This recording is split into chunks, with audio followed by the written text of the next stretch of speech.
for like 45 minutes, and my parents and my sister wanted to murder me. A singing tribute to your stubbornness, basically. Exactly. Right? I was like, I bet I can outlast you with my annoyingness. Yes. No Beyond change. your wildest expectations. And yeah, nothing has changed since then. I'm still super, super annoying and stubborn. Speaking of which, let's go out to Jeremy. Nothing more fun than hearing Jeremy enjoy being right. Jeremy is doing the Wicked Green Witch of the West as part of his punishments here, I'm assuming. I don't even know Not a what. punishment. It's not a punishment? Not a punishment. I don't think he even picks teams. I think he just likes dressing up. The Bills lost.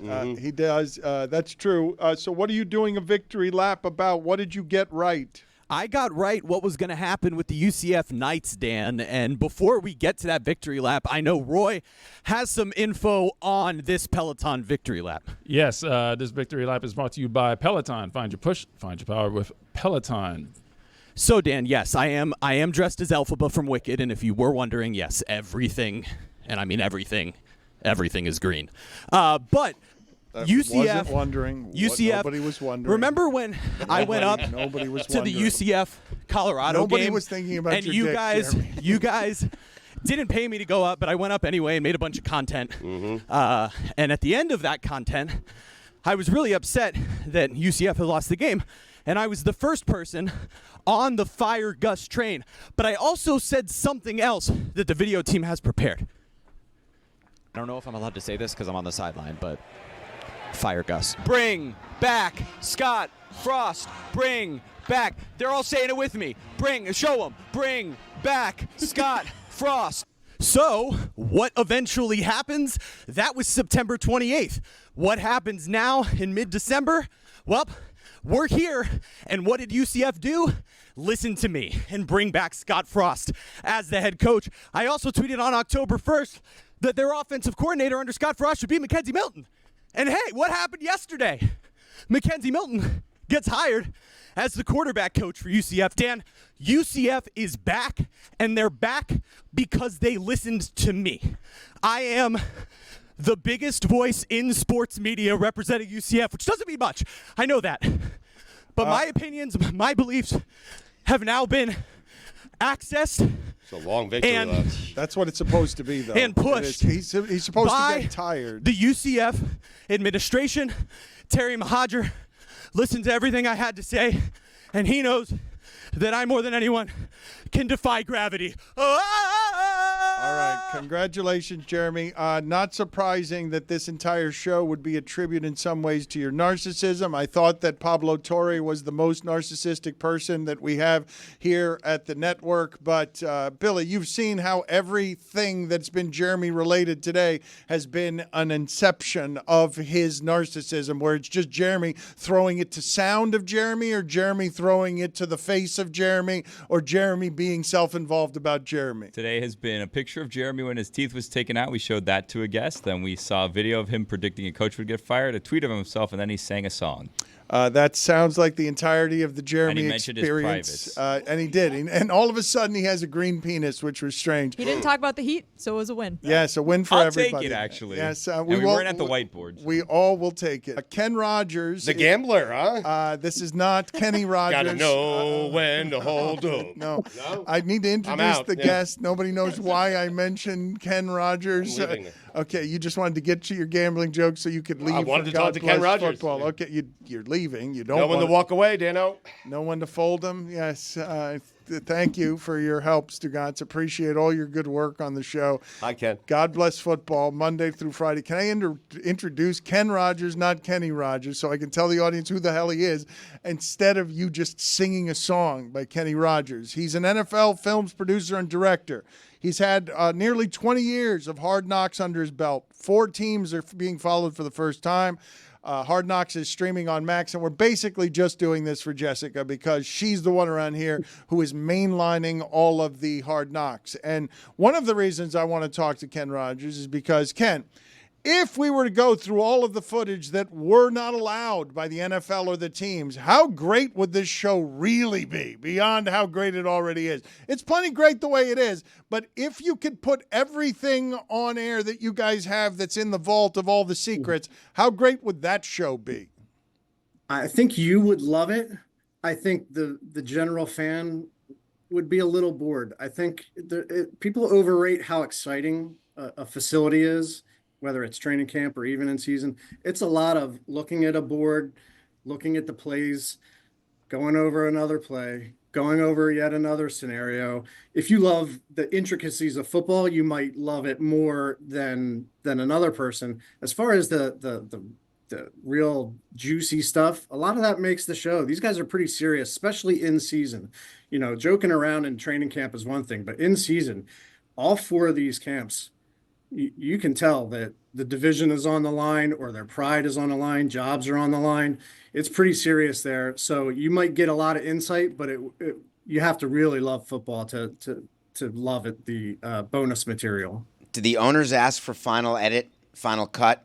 How much power do you give them?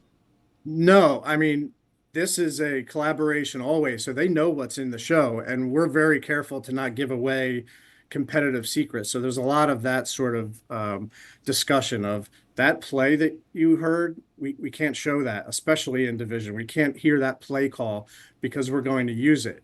That being said, the sensitive stuff is pretty unremarkable when it comes to the personality stuff. You see the best stuff. Owners don't really get involved.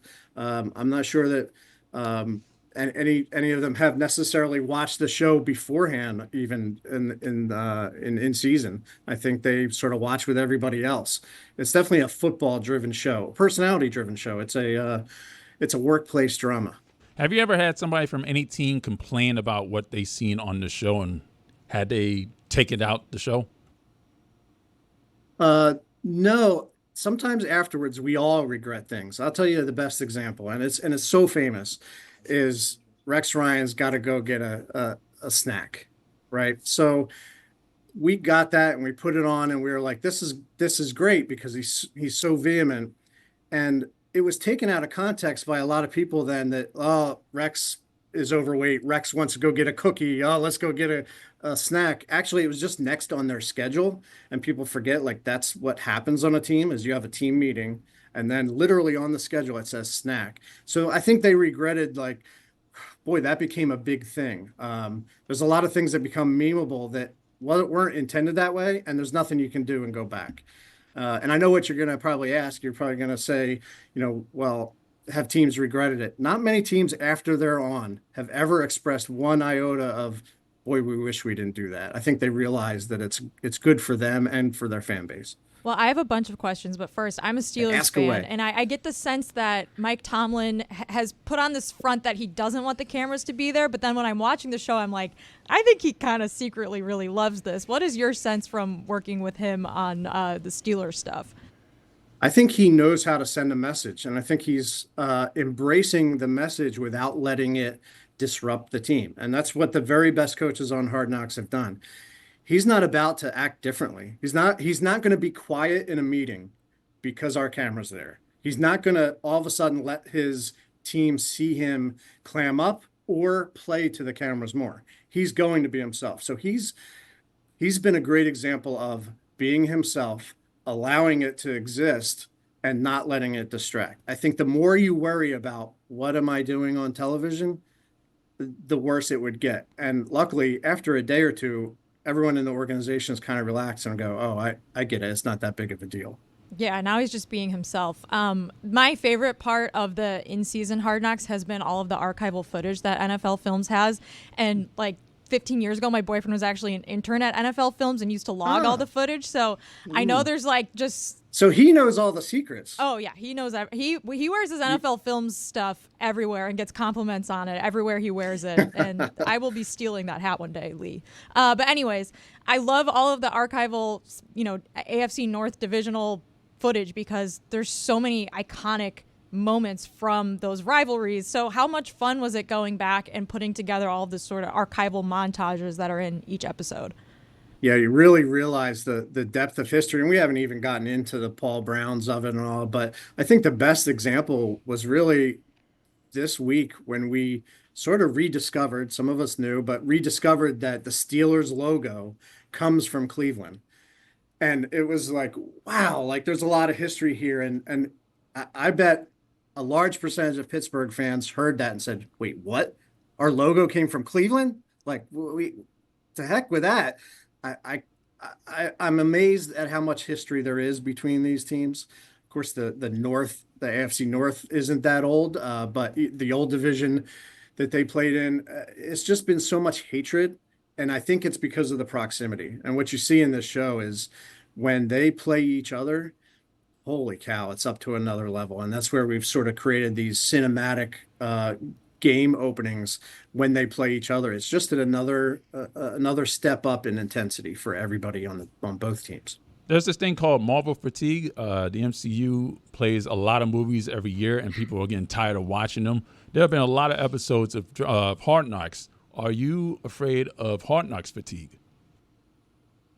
I used to be. I used to say, Steve Sable would say it too. Well, we got to be reaching the end here, right? Like there's a bubble. The great thing is that every year, every team is different. And although the basic structure of a training camp or an off season or an in season is kind of the same, everyone's situation is so different. We're so blessed as storytellers in the NFL that when one person retires, when Tom Brady retires and we can no longer tell his story on a day-to-day basis, here comes Joe Burrow. Week 7, what are we going to do? No, here comes Jameis Winston. Like, the revolving storylines are so great that I don't think we'll ever get bored of Hard Knocks.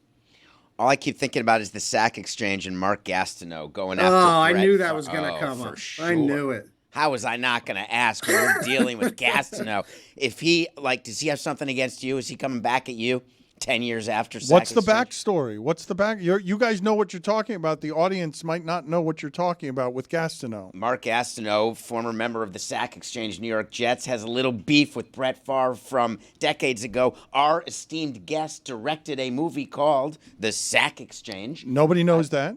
You know that. He knows that. You have not told anybody that he's directed 6 30 for 30 films. He's directed 9. Belichick and Saban. The Art of Coaching for HBO. You did Bill Belichick, A Football Life, dozens of film projects. Now ask the question, David. You've completely ruined it, but here we go. Hey, Ken, just out of curiosity, are you scared of Mark Gastineau given your resume? Mark is a great guy who has a lot of passion about how he feels. I think if I were in a room with him, I could both be charmed and find him very empathetic, which I do.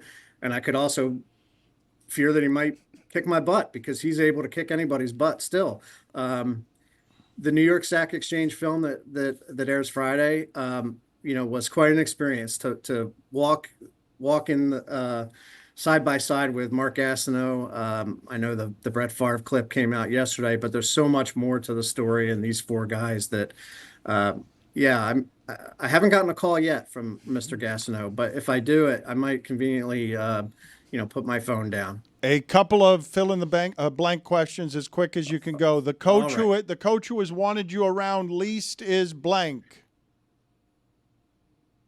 Oh, geez. I don't have an answer to that. Not Mike Tomlin?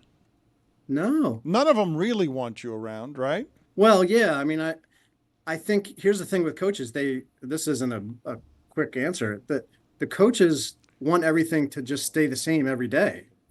So, yeah, they don't want any change. So why don't I say everybody? Every coach does. The most interesting story I think we've told in our history is blank, the team. The 2001 New England Patriots. The most surprised I have been by an individual success story was blank. Ryan Leaf and his recovery.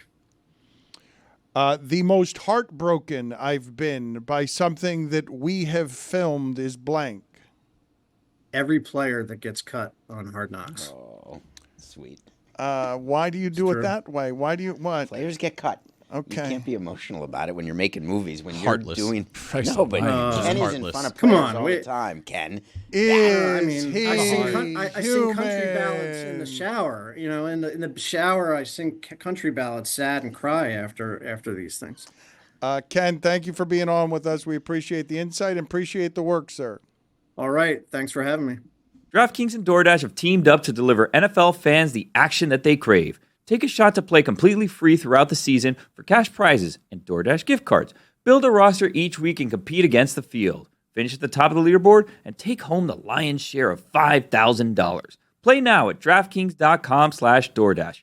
Eligibility restrictions apply. Void where prohibited. Terms apply. See DraftKings.com/DoorDash for details. Must be an account holder to play.